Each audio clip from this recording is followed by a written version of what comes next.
iniciar o compartilhamento aqui. Vamos voltar aqui. Estão conseguindo ver?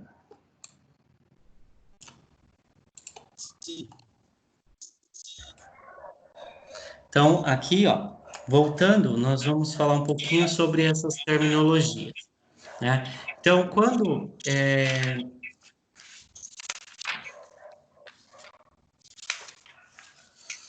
eu saio do meu ponto de origem, como eu tinha falado, né? Quando eu saio do meu ponto de origem, da onde ele está, então vamos supor que o meu braço esteja lateralmente colado ao corpo, eu vou afastar, né, o meu braço, então eu tenho adução e abdução.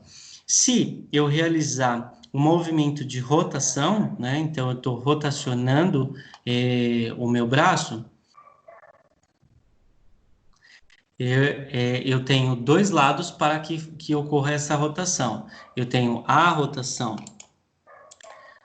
lateral e a rotação medial. Então, rotação medial é o que eu faria de movimento internamente. Então, eu vou rotacionar o meu braço para dentro. Se eu rotacionar para fora, eu tenho a rotação lateral. Assim também no membro inferior. Então, rotação lateral, rotação medial e abdução quando eu saio do meu ponto de origem, tá? Aqui nesse movimento, né? Então, aqui eu tenho a flexão e extensão do membro superior na articulação do ombro, de membros inferiores. Então, a flexão e a extensão seria assim: terminologia de flexão, diminuição do ângulo entre o osso e a articulação. Então, a flexão eu faço o quê? Eu faço a aproximação. Eu diminuo o ângulo, na verdade, entre o osso e a articulação. Então, se eu estou fazendo a flexão aqui do meu ombro, então eu estou diminuindo esse ângulo, né? Então eu tenho um ângulo imaginário aqui, estou diminuindo o ângulo entre o osso, né? Entre o osso do braço aqui e a articulação de ombro, tá? Então, um exemplo também ocorre tanto no cotovelo quanto no joelho. Então, no joelho, a gente pode observar a mesma coisa. Então, olha, veja aqui. Se eu dobrar o meu joelho, eu estou distanciando o meu ângulo. Então, eu tenho aqui um joelho, certo? Ele está estendido.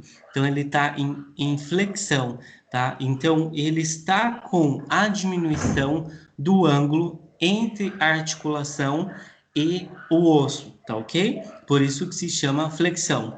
Já ao contrário, seria a extensão. Então, é o aumento do ângulo entre o osso e a articulação. Então, a extensão, veja bem, eu estou estendendo, aqui no caso nós estamos falando de quadril, né? Então, eu estou estendendo e estou aumentando o ângulo entre o osso, tá? Entre o osso e a articulação, tá ok?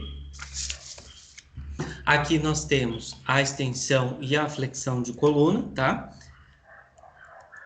Aqui na mão nós temos a flexão e a extensão também, então tem a aproximação do ângulo, né, e o distanciamento do ângulo. Se eu fizer um movimento para o lado, né, de lado, então seria um desvio, né, então seria uma extensão. Então, se eu desviar a minha palma para esse lado, eu tenho para esse lado aqui, onde eu vejo a palma da minha mão, eu tenho a supinação. Se eu virar ao contrário, eu tenho a pronação, tá? Então, a terminologia de extensão e flexão, ela não serviria, então, para essa parte. Então, pronação e supinação do antebraço na articulação rádio-unar, tá ok? Aqui, né, uma articulação, então, de joelho, onde nós temos uma flexão e uma extensão. Lembra que eu falei da cadeira? Usei o exemplo? Então, esse tipo de flexão e extensão são diferentes, porque a articulação envolvida é a de joelho, tá ok?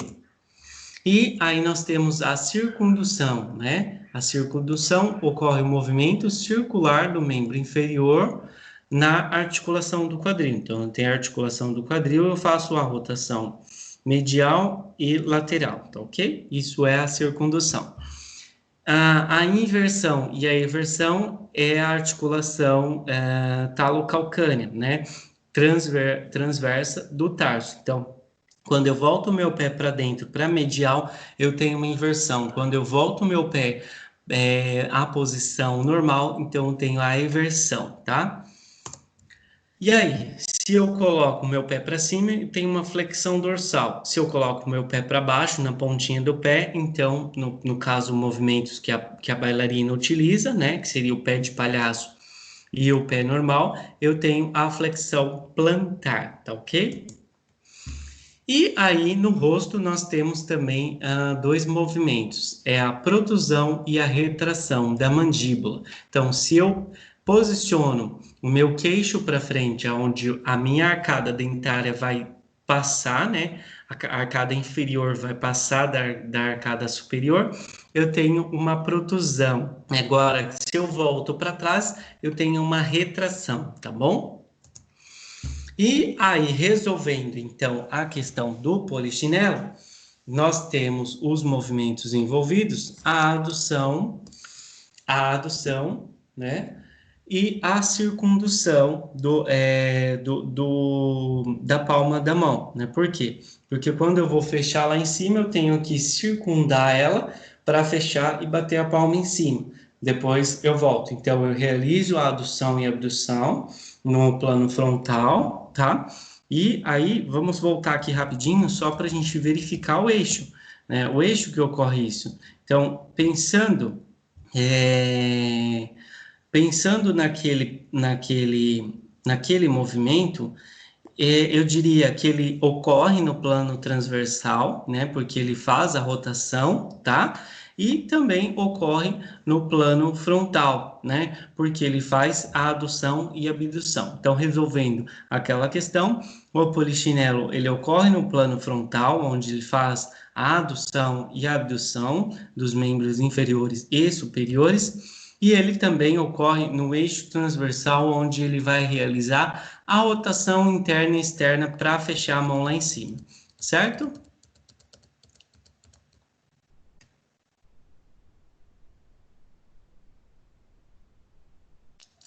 E aí, pessoal, eu trouxe um vídeo de uma análise de chute, tá? Para mostrar para vocês. Todos estão conseguindo ver? Tá tranquilo? Sim. E eu trouxe um Sim, tá vídeo de chute tranquilo.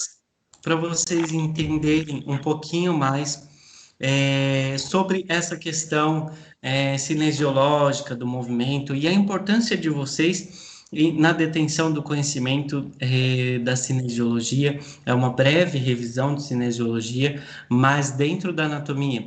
Na verdade, o que a função do plano e eixo tem com a profissão do profissional de educação física, tá ok? Vamos lá?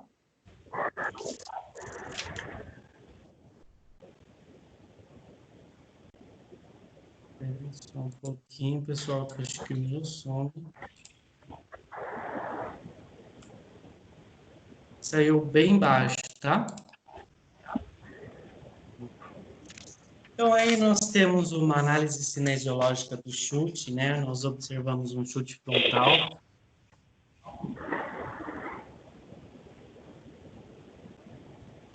Deixa eu só voltar aqui um pouquinho, pessoal. Deu errado aqui.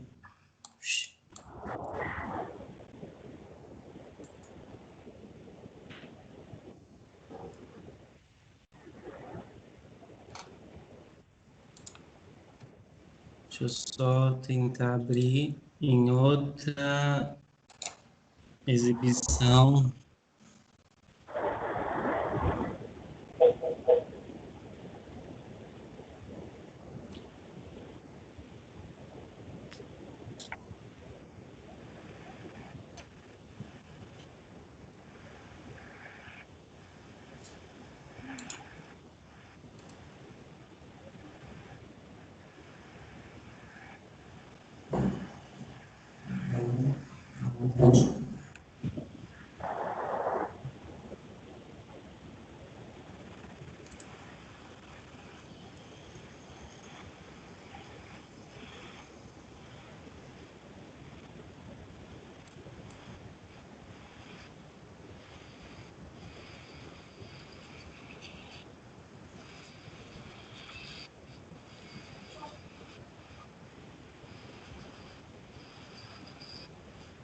análise cinesiológica do chute de futsal, tá? Então, aí nós temos o chute, e o chute é a ação de golpear a bola, visando desviar ou dar uma trajetória à mesma, essa estando ela parada ou em movimento, de acordo com o Lucena.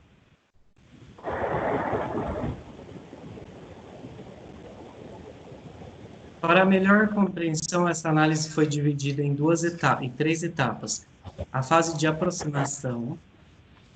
Na fase de aproximação, ele é subdividido em membros posterior e anterior, lembra? De um lado e do outro.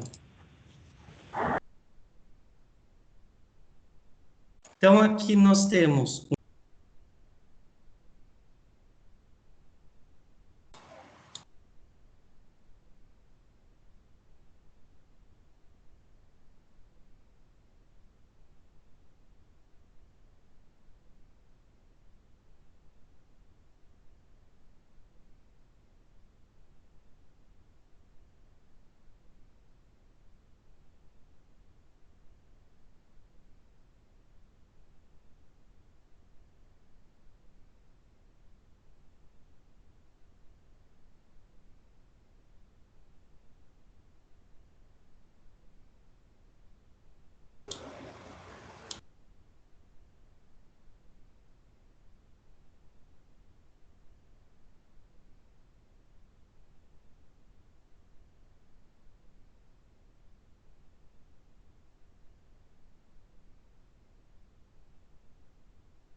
Professor, tá um tempinho sem som já.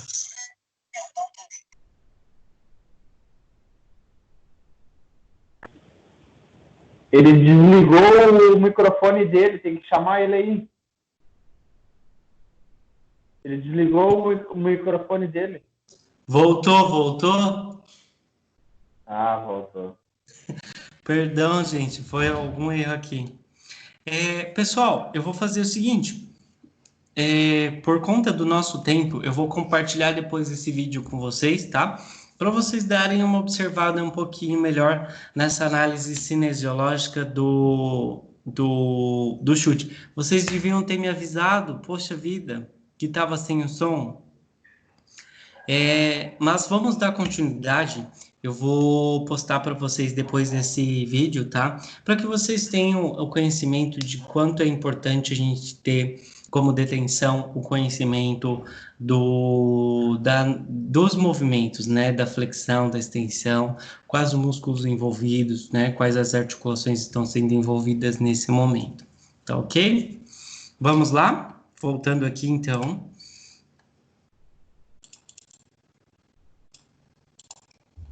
Então, a partir de agora, a gente vai falar sobre os princípios gerais do sistema ósseo, tá? E aí, nós vamos iniciar esse segundo momento falando sobre a função do esqueleto, né?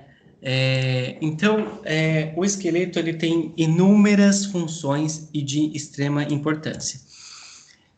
Então, a primeira função que o esqueleto ela tem é a proteção. Então, veja aqui na imagem, nós temos um pulmão e ele está sendo protegido aqui na caixa torácica, tá? Então, o esqueleto, ele causa a proteção dos órgãos internos, tá? Além disso, ele tem a função, aqui temos Aqui nós temos, então, o cérebro, tá? Que está sendo protegido pelo crânio, certo?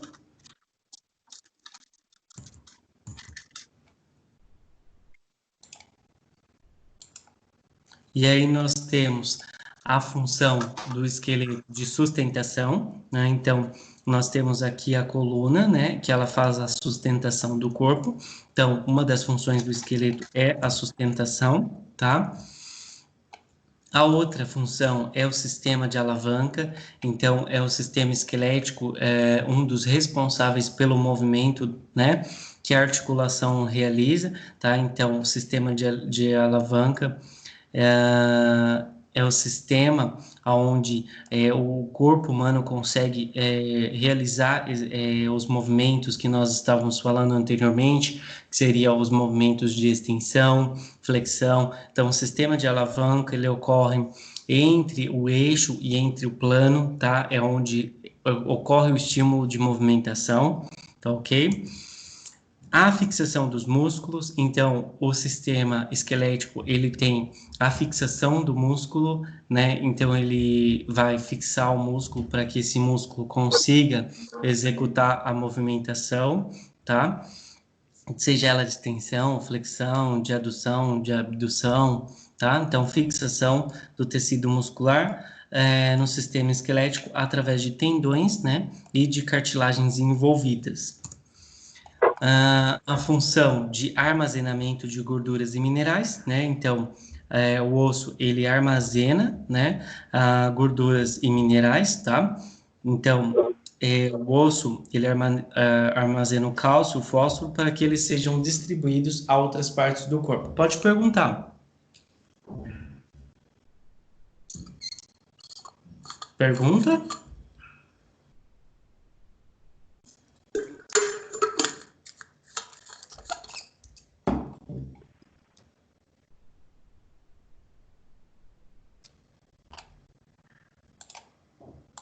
Oi, alguém perguntou alguma coisa?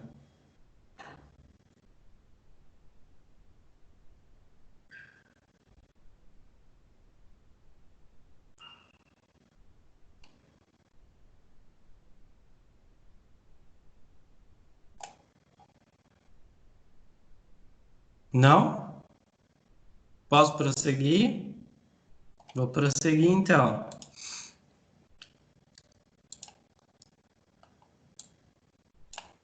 Então, ele tem a função de armazenamento, tá?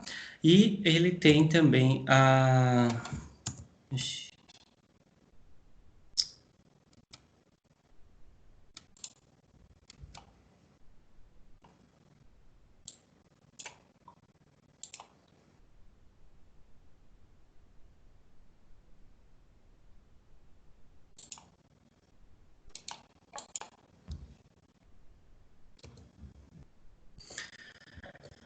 E ele tem a função de hematopoiese, né, que é a produção do sangue. Então, o esqueleto, ele faz a produção das células de hemácia, de plaqueta, de neutrófilos, de linfócitos, tá? Então, o sistema esquelético é onde vai produzir lá todas essas células, né?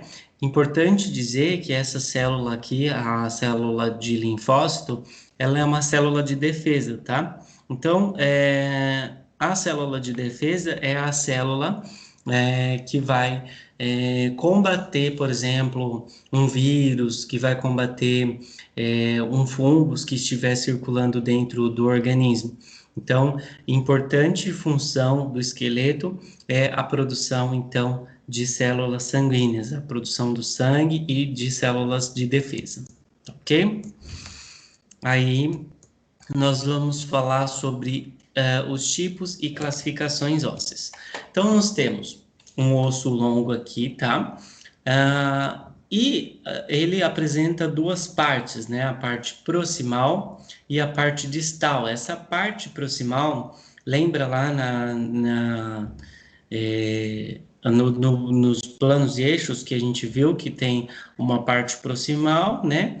E uma parte distal. Então, proximal que ela está mais próxima ao centro, tá? Então, o centro que nós dizemos seria o coração. Então, ele fica bem próximo ao ponto central. Então, nós temos a epífise, né? Proximal, que seria a parte superior, a epífise distal, que é a parte inferior.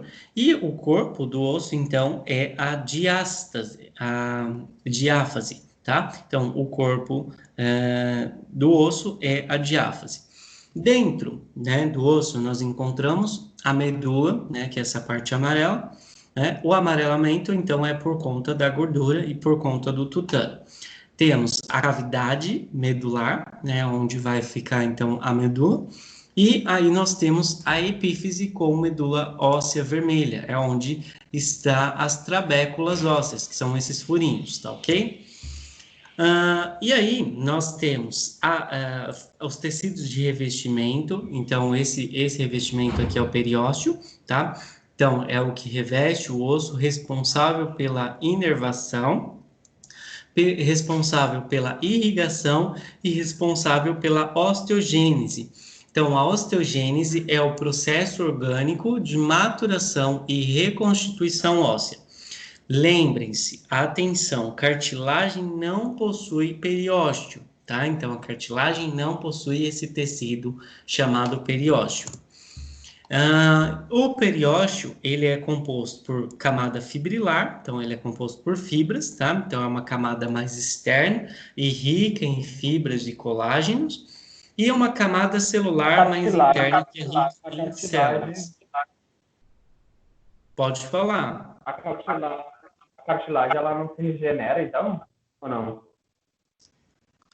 Perdão, ela não? Ela não se regenera, ela não... Depois de gasto, assim, ela não... Então, a cartilagem, ela não tem essa regeneração, porque ela não tem... No caso, nós estamos falando sobre a camada protetora, tá? Então, esse periósteo, ele é responsável, né?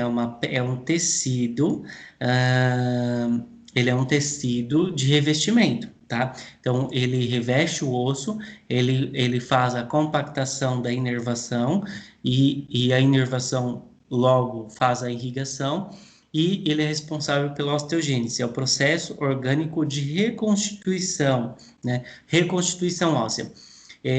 Quando se pensa em cartilagem, a cartilagem tem os seus próprios tecidos, tá? Só que eu não me recordo agora que ele faz esse tipo de regeneração, tá? Eu preciso dar uma olhadinha para responder para vocês, mas acredito que não faz esse tipo de regeneração, igual o osso faz por conta da osteogênese, entende? Consegui responder? Beleza. Entendeu? Sim. Tá ok, então.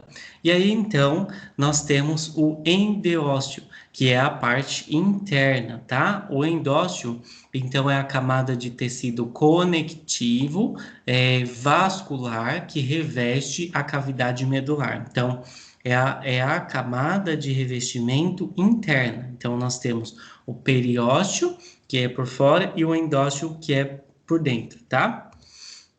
E aí nós temos a substância esponjosa, cheia de trabéculas, e a substância compacta. Então, o osso ele é dividido em duas substâncias, a trabecular, ou seja, esponjosa, e a compacta. Tem alguma pergunta? Não. Não? Vou prosseguir, então. Quando você tem uma fratura no osso e coisa, ela chega a sair esse líquido amarelo de dentro, como é que se chama? Peraí, deixa eu voltar aqui e deixa eu ver quem que tá fazendo a pergunta. Sou eu, Fernando. Quem? Luiz Fernando. Ô Luiz, é assim, quando a gente tem uma fratura, se ela for uma fratura muito grave, com certeza esse osso ele vai perder esse conteúdo dentro dele, né? Que seria a medula, tá? Então, quando eu tenho uma fratura, com certeza eu vou ter uma perca considerável desse produto interno, tá? Que seria a medula, né? O armazenamento de gordura e tutano. E aí, depois que você fizer lá, e for implantado o pino, for implantado, sei lá, uma placa que faça a junção desse osso, e assim que ele passar pelo processo de regeneração, né, da osteogênese, que ela for revestindo, que ela for criar de novo esse periósteo que ela for criar novamente essa estrutura compacta do osso, e aí é feito, então, de novo, uma nova produção de substância, né? No caso aqui, de substância de medula óssea, entendeu? Sim, sim. Consegui tirar a sua dúvida? Sim. Então, vamos lá. Retornando, então, aqui, nós vamos agora para a classificação óssea, tá? Então, como ocorre, né? Nós temos vários ossos, né? E aí tem uma classificação, tá? E aí como que ocorre então, né? Como que são divididos esses ossos, como eles são chamados? Logo, nós temos os ossos longos, os ossos curtos, os laminares ou planos, os ossos alongados, os pneumáticos, os ossos irregulares, os ossos sesamoides e os ossos suturais. Vejam lá. A classificação dos ossos, então. Pensando em ossos longos, o que nós temos de ossos longos no corpo humano? A costela, tá? A clavícula, tá? Ela é um osso longo. A tíbia e a fíbula, o fêmur e o húmero. Pensando pelo diâmetro do osso, então são classificados então de ossos longos: costela, clavícula, tíbia, fíbula, fêmur e húmero, tá? Eles podem possuir mais de uma Professor, classificação. Pode falar? professor, o rádio não é considerado como ossos longos? O rádio não. Não? O Tá. rádio e a una não, por conta do diâmetro dele. Mas Entendi. deixa eu dar uma... É porque eu vi lá nos slides, eu anotei algumas informações, aí estava escrito. Não, o rádio e a una sim. Perdão. O rádio e a una, porque eles são como se fosse a tíbia e a fíbula, né? Então, pensando nesses dois aqui, sim, eles são ossos longos. É que eles não estão aqui no exemplo, tá? Tá bom. Então, eles são também. Então, aqui a gente tem alguns, né? Mas o rádio e a una, pensando no diâmetro, eles também são considerados ossos longos. Então, aqui a gente tem a tíbia, a fíbula, rádio, una, o húmero, tá? O fêmur, o húmero, as costelas, tá? E a clavícula, tá ok? Então, são considerados aí os ossos longos. Quais são os ossos curtos? São os pequenos ossos, né? Que estão nas articulações de punho, né? E a articulação do pé, né? Então, os ossos do carpo e os ossos do tarso. Então, são os ossos curtos. Os ossos laminares planos. Nós temos a escápula, tá? Então, ele é um laminar plano. O ilho, né? Que é o osso do quadril, então o ilho, o externo, que é o osso de revestimento do tórax, tá? Então o externo, e o frontal, tá? O osso frontal que está ali presente no crânio. Então, ossos laminares planos, os ossos irregulares, tá? Então, nós temos como osso irregular aqui a mandíbula, o esfenoide, tá? Que ele faz parte aqui da região craniana, e as vértebras, tá? Então, as vértebras, o esfenoide e a mandíbula são ossos irregulares. Os ossos pneumáticos são todos os ossos também envolvidos na região craniana. Então, pensa lá, o osso temporal, o osso frontal, o osso maxilar, o osso esfenoide. Lembra que a gente falou que às vezes eles podem ter mais de uma classificação? O esfenoide, que é esse osso aqui, ele é tanto irregular quanto pneumático, tá?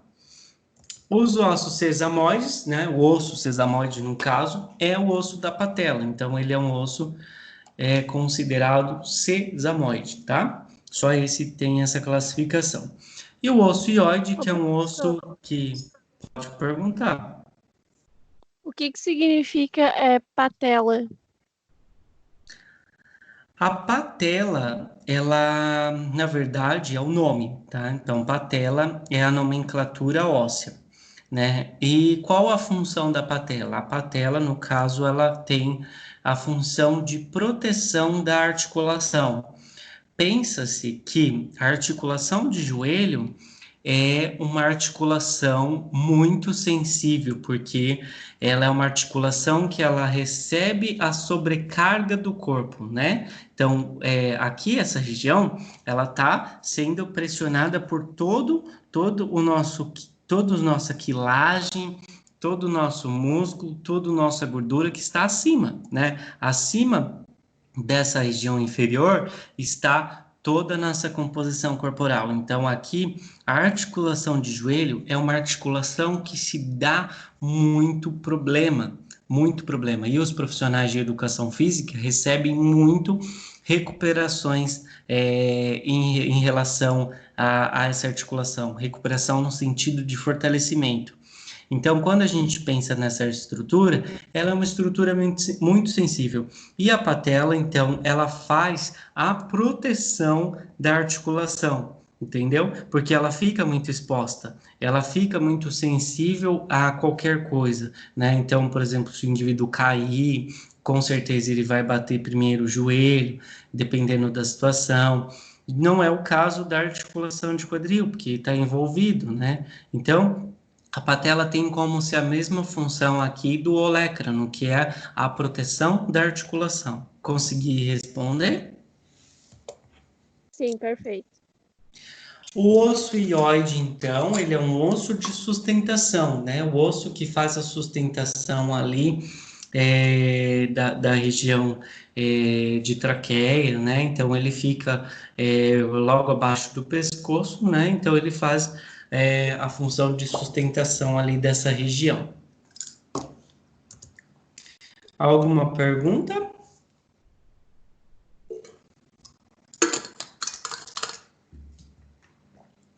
Galerinha, ó. Aquele osso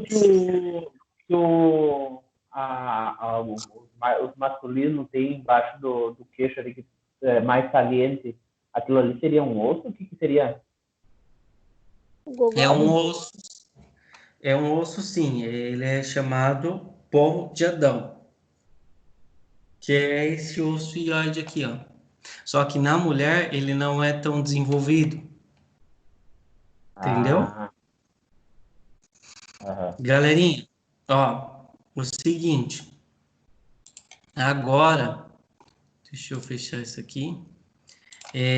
Agora a gente vai fazer 5 minutinhos de intervalo, tá? Vocês podem beber uma água, podem ir ao banheiro. Vai rolar uma vinhetinha enquanto vocês fazem suas coisas aí. E aí, terminou, a gente já volta para a aula, tá? Enquanto vai rolando a vinheta, coloquem um joinha, tá? Esse joinha, ele é a validação da primeira aula, tá? Então, eu vou mostrar aqui para vocês.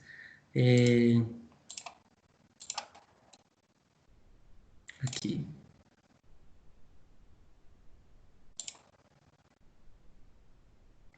Então, colocou aqui, ó. Tem os joinhas aqui. Pode ser o joinha, pode ser esse daqui, ó.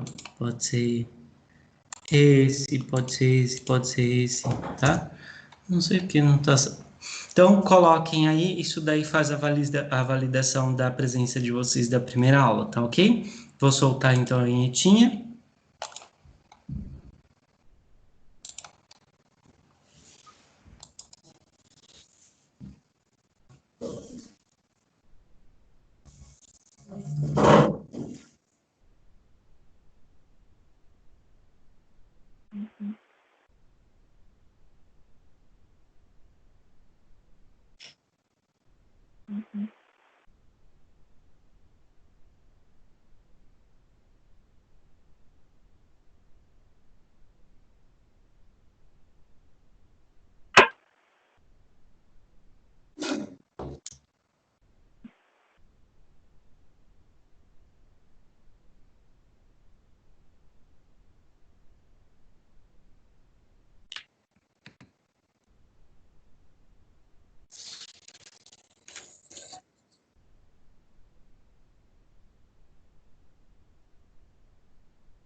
Muito bem, pessoal. Voltamos. Deu tempo de vocês irem ao banheiro. Ah, meu mouse aqui caiu fora.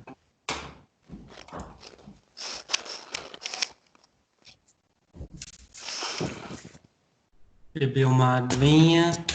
Anatomia bem complexo. Aqui.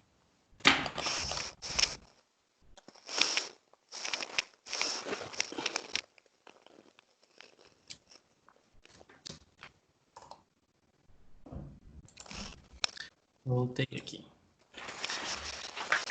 E aí, galera, a gente vai agora para a segunda parte da nossa aula. Vou tentar terminar antes das 10. Acho que não chega a isso.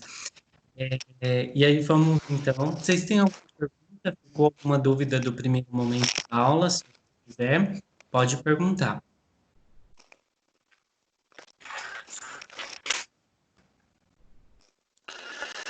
Eu não tenho dúvida, é bem complexo.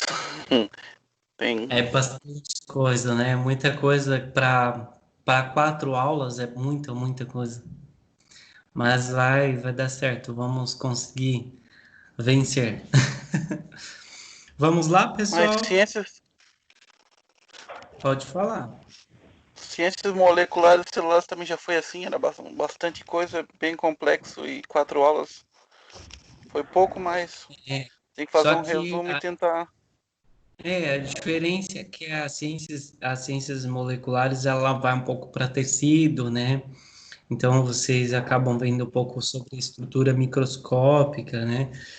E a anatomia, propriamente dita, ela vai mais para as estruturas macroscópicas. Vamos lá? Voltando aqui, então.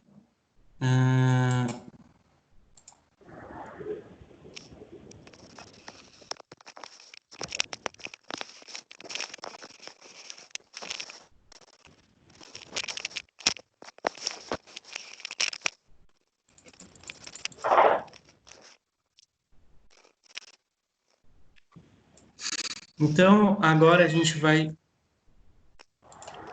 ver os acidentes ósseos, tá? Então, aquelas estruturas que envolvem um osso, tá? Então, estruturas adjacentes a uma estrutura óssea, tá? Propriamente dita.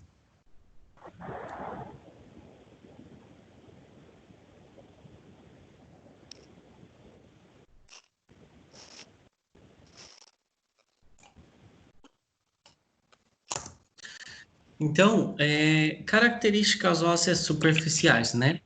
A gente tem como característica óssea as protuberâncias, né? São geralmente percebidas nas superfícies dos ossos e também conhecidas como eminências ósseas. Então, o que nós temos de eminência? Nós temos eminências articulares e não articulares. Então, falando das eminências articulares, nós temos as cabeças, as trócleas e os côndilos. Elas encontram-se nas extremidades ósseas, são proeminentes e arredondadas em forma de junturas, tá? Quais as cabeças, né, de eminência que a gente tem no corpo? A cabeça do úmero, né, a cabeça do rádio, a cabeça da ulna, a cabeça do fêmur e a cabeça da fíbula, tá?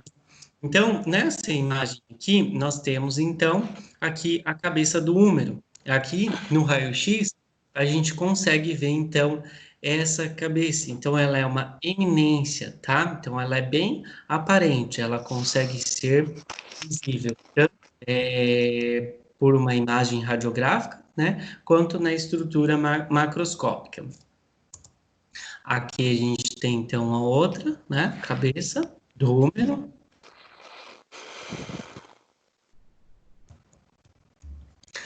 E aí, como eminência, nós temos o côndilo, né? O côndilo, ele é uma saliência óssea grande e arredondada que formam as junturas. Quais côndilos a gente tem no corpo? Côndilo do fêmur, da tíbia, medial, côndilo lateral. Aí nós temos aqui, então, uma tíbia, onde a gente consegue, então, observar então, o côndilo lateral e o côndilo medial. Lembra lá nos planos e eixos, porque está medialmente no meio, próximo da linha medial, né? E lateral, distante da linha medial, tá? Então, nós temos aqui côndilo lateral, côndilo medial, na tíbia. Aqui, nós conseguimos observar também, aqui na tíbia, ó, o côndilo lateral, de uma outra visão. E aqui, o côndilo medial. Aqui em cima, nós encontramos, perto da tuberosidade da tíbia, aqui logo essa proeminência, né? Então, essa proeminência aqui, ela faz parte da vista superior, então, do côndilo, tá? Isso na tíbia. As eminências não articulares, que são os processos, os tubérculos, as tuberosidades, os trocânteres, a espinha, a eminência e as lâminas o processo, né?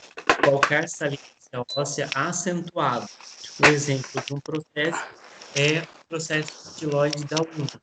Então, nós temos aqui a una, tá? E aqui nós temos, então, um processo estiloide, tá? E aqui a gente consegue observar, é uma pontinha bem pequenininha, tá? Então, é um processo, tá? Aqui, nessa imagem do esqueleto, a gente tem, de novo, o processo estiloide da una.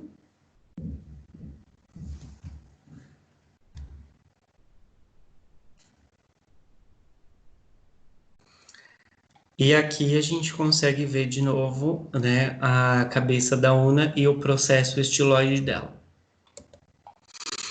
E aí nós temos a eminência, nós temos os tubérculos e processos arredondados, tá? Então, nessa imagem radiográfica, se vocês perceberem, tem uma região aqui, ó, tá vendo? Mais arredondada, tá? Isso aqui é um tubérculo. Então, essa região mais arredondada, mais escura aqui na imagem radiográfica, então, é o processo, é o tubérculo, tá? Nós temos o tubérculo maior do úmero, que é esse aqui, tá? Como exemplo. E aí, na estrutura óssea, então, a gente consegue observar aqui esse arredondamento. Então, esse arredondamento aqui, ele pode ser observado numa imagem radiográfica, tá? Então, essa tuberosidade aqui, ó, que apresenta aqui na imagem radiográfica. Aí nós temos como eminência também a tuberosidade, as tuberosidades, o processo é um processo áspero, né? E ele é como se fossem rugas, né, dentro do osso. Então, todo áspero, todo enrugado no osso. Um exemplo é a tuberosidade do rádio e da una, tá? Então, a tuberosidade do rádio e da una está presente aqui nessa região aqui, ó. Então, aqui a tuberosidade deltoide, então toda enrugadinha, toda saliente, tá?